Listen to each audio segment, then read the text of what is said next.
Hey everybody. I'm just going to wait a second for folks to get on.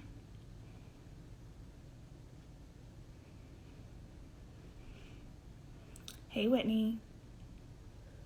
How you doing, girl? Hey Katie. And Caroline. Cool. Well, since we have a couple people in, welcome to McKeeman Communications Live After Lunch. My name is Victoria, and I am an account executive with McKeeman. If you haven't seen me before, that's on purpose. Let's just have a human moment. Like, this kind of thing terrifies me, but we're all doing things this year that are super terrifying. So we're going to face some fear today. And we're going to talk with a very special guest about SEO and what that means for your marketing strategy. So there's a lot to unpack with this topic. So let's introduce Tyler. Tyler Krause is the founder and CEO of Conversion First Marketing. For the last 6 years, Tyler's company has been helping business owners build and maximize their online leads through a variety of strategies, including SEO, Google AdWords, digital management, those kinds of things. Tyler's based in Nashville, where he, spearheads his 100% virtual agency. Fun fact about Tyler, he's also a big lover of the entrepreneurial operating system, which if you've ever spent half a second with one of us, you know that we're really passionate about that. So with that, I'm going to invite Tyler to join me.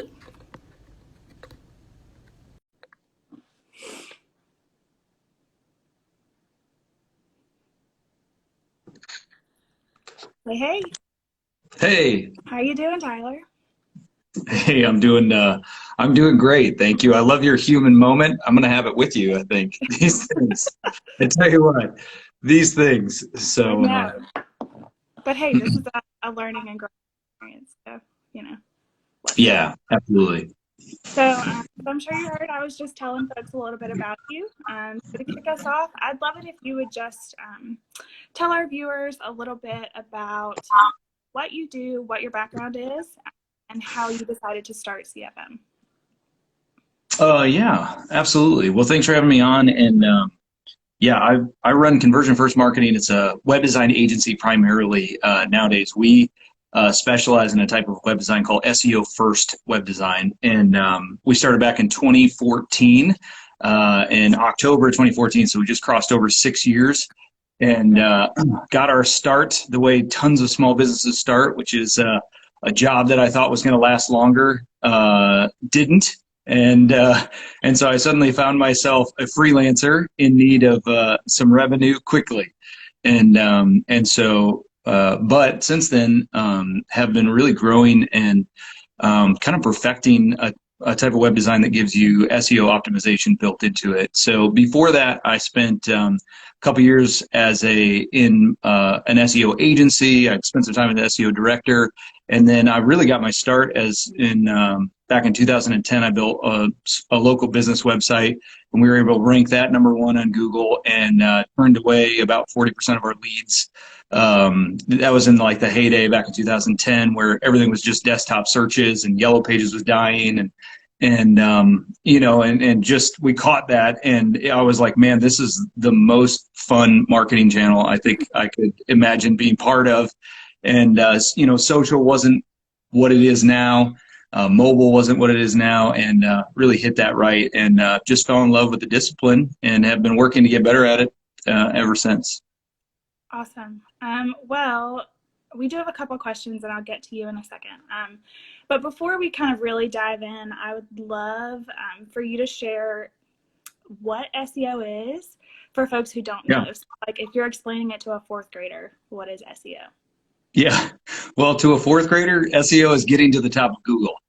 That's what it is. Like that story that I mentioned back in 2010, that was literally like the conversation I had with my business partner at the time was just like, you can get to the top of Google. That's like a thing that you can do, you can like make that happen.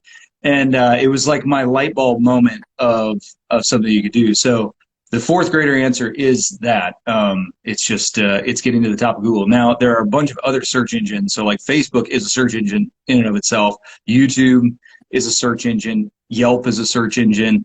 All of those are just platforms where primarily people show up to find things somewhere else. So you show up to Facebook to find other stuff, that other people have posted or things that are interesting. You don't go to Facebook for like Facebook content.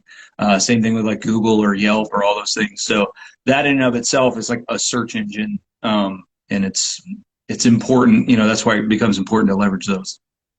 Yeah, for sure. It's interesting. Facebook as a search engine, we have been talking a lot internally about marketing to Generation Z and how they use social, like millennials use Google.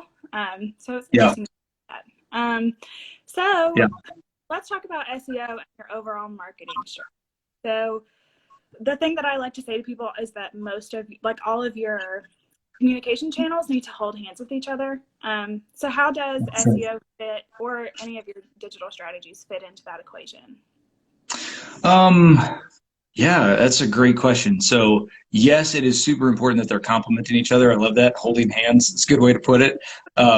Because ultimately, like what we try to educate clients to do on a regular basis and business owners in general is you've got to think about your marketing as a traffic source starter conversation. So where your people originate, where the people, let's say you're talking about a website, right? A website is probably the net that's at the bottom of all of these things, where whether you market on Facebook or Instagram or YouTube or billboards, people, some subset of that marketing channel is going to end up on your website as like a conglomerate. So addressing each one of these as a traffic source, like literally where people hang out, it really sets you up for success, to understand like Facebook traffic behaves a lot differently than Google traffic does, and YouTube traffic is going to behave differently. And so that different behavior can be leveraged, and making sure that all kind of works together is like the 101. Like a lot of business owners start the conversation at a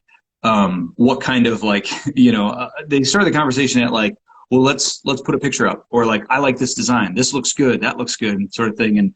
And just backing that up to go like, okay, is this person coming from Instagram? Because if they're coming from Instagram, they've just looked at 1,000 photos that are super high quality, that are available at a scroll, and their attention span is going to be this big. And so like which photo we give them at that point is really, really important, because they've obviously come from a high dose of really great photos.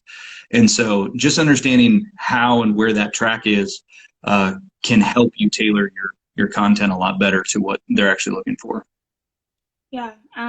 So you brought this up a couple of questions ago, but I'd love to hear you talk a little bit more about SEO first design, because that's kind of I don't want to call it an anomaly, but like, people see websites and they're like, "Ooh, pretty," but there's really no thought besides, "Oh, look, a nice shiny website." So can you tell me about that a little?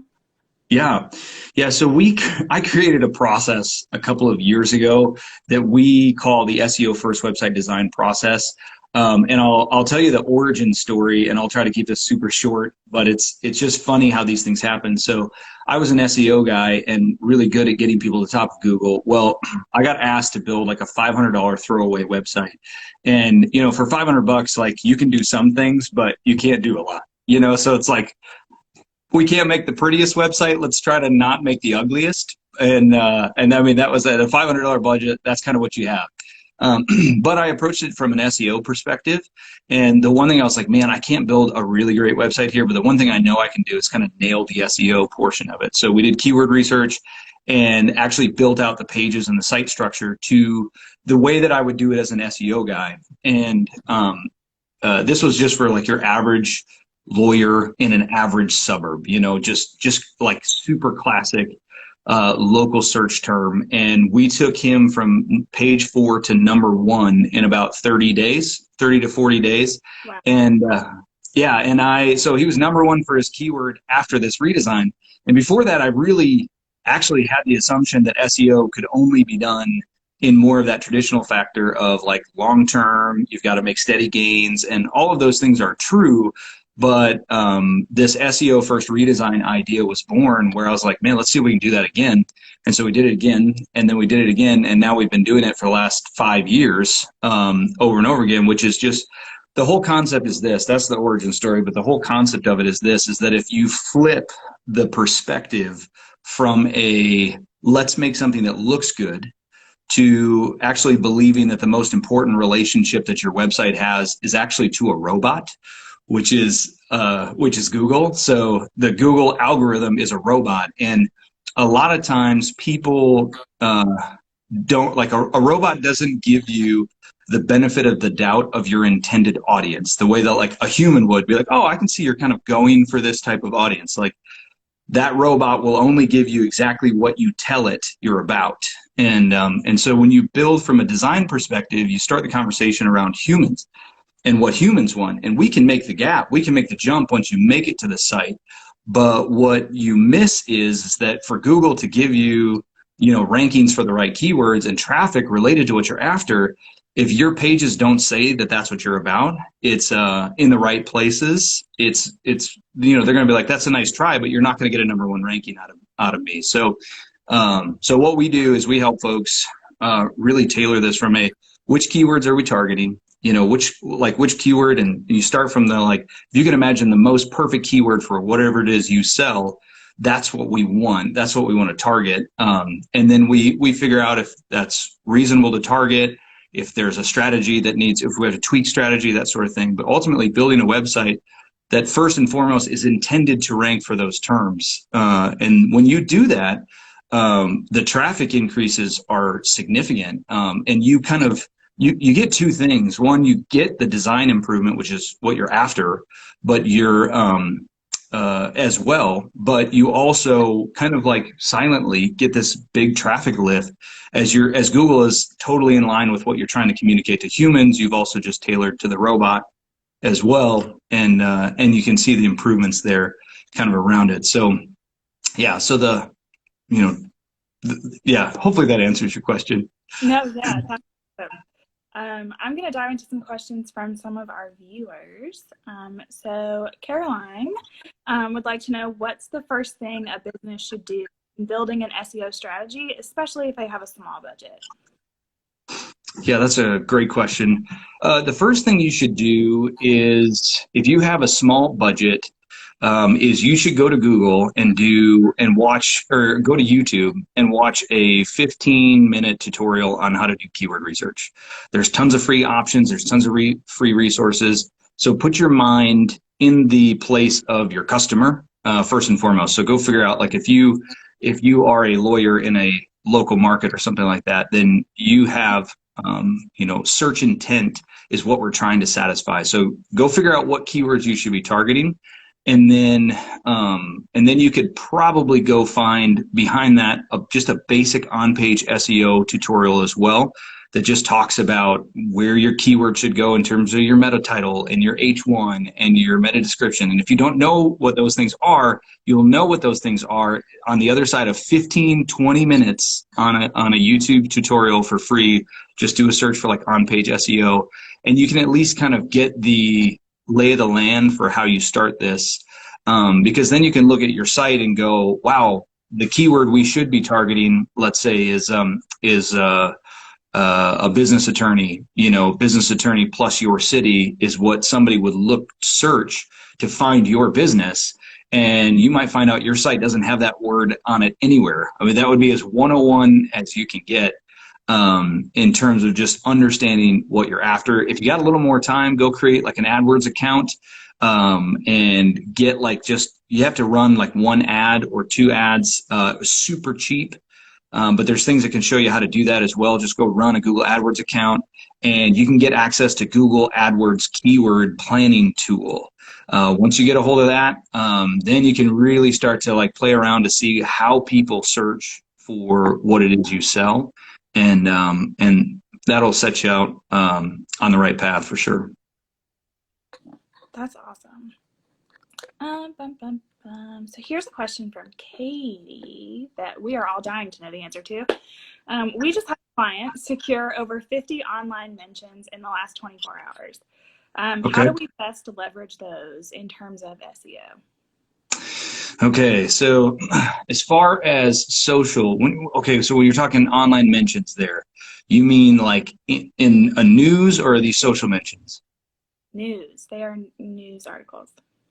Oh, nice. Yeah, news articles. So, okay, so I have to give like everybody a little bit of lay of the land in terms of the theory here. So there's two things that really affect your SEO, and how Google picks which website is the top website to pick. One of those is going to be on-page factors. So that is the way that you put keywords on your page. You carry 100%, like you have 100% ability to edit and tweak those. That's on-page SEO. That's the easiest thing for you to like go learn about and just be able to go like, okay, I know what a meta title is now. I'm going to put the keyword into the meta title that I'm after, and now my page is better optimized. And we call that like direct to SEO value. So like when you change that keyword in the meta title, you have actually made a change that Google has felt and actually improved. All the research, all that sort of stuff doesn't matter at all how smart you are until you actually go change that thing. So go change that. That's the on-page factor.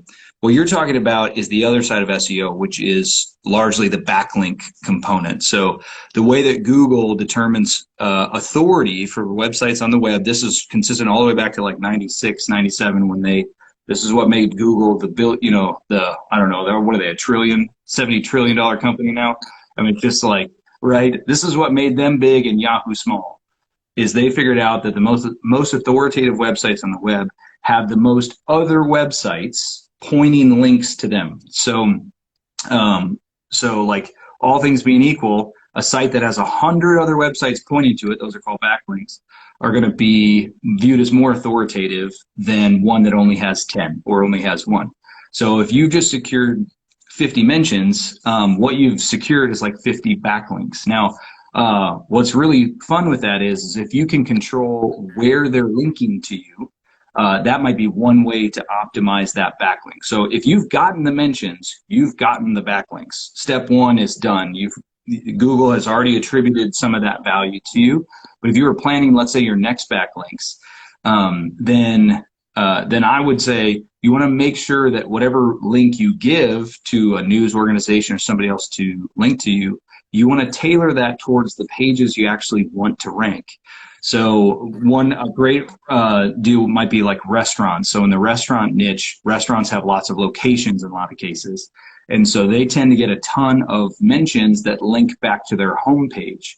Well, if you've got a location in Nashville here, one of the best things you could do is make sure that all the publicity that you get in Nashville doesn't link to your homepage. It links to the Nashville location page, because Google treats that page differently than the homepage, and the ability to rank that page, that is probably the page that's going to rank in Nashville. Anytime somebody does a search for that restaurant specifically in Nashville. So beyond just backlinks to your site is then starting to craft where backlinks go to individual pages. And just remember at the end of it all, Google doesn't rank a website for a term, it ranks a page of a website for a term. So each page has its own opportunity to be, a fully ranking entity there. So, and I can get into more details about how you can tweak those mentions, and there's other ways to spoof it, but just start there. Yeah, I'm sure we'll send you an email about it after this call. Yeah, sure. So a question from Whitney, in terms of overall marketing strategy, do you think an SEO built website should come first in terms of your overall marketing plan? I think there's no reason why it can't. Largely, what SEO does is it really gives you a wonderful opportunity to put your mindset into the mind of your customer and the search process. So when you have to go as elemental as how would somebody search, like we go to the internet to solve our problems. And so most businesses are literally the monetization of solving problems. And so when you start the mindset at how does my customer who knows nobody else, doesn't have a referral, doesn't have any brand exposure, how would they go to the internet and solve this problem? And, for like a service business or a local boutique or something like that, that clarifies pretty quickly. It's like, well, okay, I'm probably going to search for like, this kind of service plus this city. And That's where you're going to start that search. And so if you're starting that way, then the next step of that is to go, okay, once I have that searcher, let's say that searcher made it to my marketing, right? They made it to my website, or they made it to whatever it is I wanted them to go to. Well, what would you say to them? What's the next thing that they would need to hear in order for you to actually convert that person into a phone call or a form lead? And so, and that starts to craft, like, I see people all the time marketing towards warm, it's like they're marketing towards warm referrals from a cold traffic source. And it's, if you flip that and you go, what's the coldest traffic source I can imagine? What would I have to say to that person to get them to overcome all of the anxiety with picking a new business, all of the, like, you know, if you're going to drive to a boutique or something like that, you're going to put dollars and effort and time. You're going to invest in that decision. So what do I have to know in order to make that first investment? And so, so I would say, like, yeah, SEO at its core gives you that frame of mind at first. And so there's certainly no harm in thinking that way when you start to address your total marketing plan as a whole. And then the website too is, like I said, it's a catch-all for everything else you do. So if you're gonna do social marketing, then it's like, well, half that traffic, or I'm making that up, but a quarter of the traffic is going to end up on your site anyways. So you got to make sure that those offers are consistent. And so, yeah, it'd be a great place to start, and not just because I sell SEO. So I genuinely think it's fantastic. So let's switch gears a little away from the technical. Tell me about your quickest success story. A week, 24 hours, what's that time? Gosh, okay, quickest. So this was a big aha moment for me. This one's probably 5 years old. But take everything I just said about SEO on the web, where you've got backlinks and you've got on-page SEO stuff. Now let's zoom in to just a website. And now you're looking at a website. It's one website. It's got a home page. It's got all its other pages, about us, contact us page. Assume that Google works the same way. So if a one page, like the about us page or the contact us page, has a link from every other page on that website, Google's going to look at the contact us page or the about us page as a very important page on that site, as opposed to a site that only has one link to it, right? So if you're thinking like a robot and you're trying to tell Google that this page is really important, but only one page out of 1,000 actually links to it, it's only getting one vote of confidence from the rest of the site that page is important. So it's not that simple, but in general, that holds really true. So one of the things you can do is you can sculpt internal link equity by choosing which pages you point internal links to. And so I had a large national site that was number 4 for a term that was searched about 50,000 times a month. And they were position 4 for it. I added a single internal link on one of their throwaway pages. It was like a contact us or about us page, a page that you would never rank for anything. But because their sitemap had set it up so that page was linked to by every other site, every other page on the site, that page was sitting with a ton of SEO authority on it. And so we put one internal link on that page, linked back to the home page with a strong anchor text. That's getting a little bit deeper. So go search those YouTube tutorials and you'll learn the term anchor text. And we took that number 4 term to position 2. So position 4 to position 2 in one day with one link from a contact us page. That was a pretty big aha moment in terms of a quick turnaround. Yeah, that's huge. That's awesome. Yeah. So we are creeping up on 30 minutes. But before we go, I do feel like I have to ask you about EOS a little bit because, like I was telling folks before, if you've ever met a McKeown Maven, you've probably heard us talk about EOS. So I just would love to know how EOS has impacted your business, what you love about it, and what you would tell someone who doesn't know what it is. Yeah, EOS saved my business. So I'm hardly a neutral reviewer here because the EOS process was really super critical. So back in 2018, we had just kind of started implementing our services on like a monthly basis. A lot of website design is done on a one-off, and we started shifting that to monthly. And we had like a huge influx of business, and like it was working, right? It's like so many businesses, like it's working, like the sales are coming in, and we've stumbled on something that's really great here, but internally I was super struggling with the growth, and I could not figure out, so funny, my wife looked at me, we drove back from Florida, and I was just like going through this we were going through some internal turmoil in terms of the company, and she looked at me. She was like, I think you just have to call it, Tyler. You are terrible at hiring people."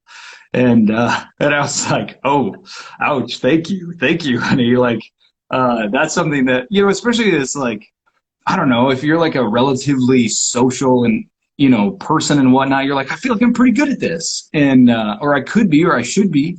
And I wasn't, and it just wasn't going well.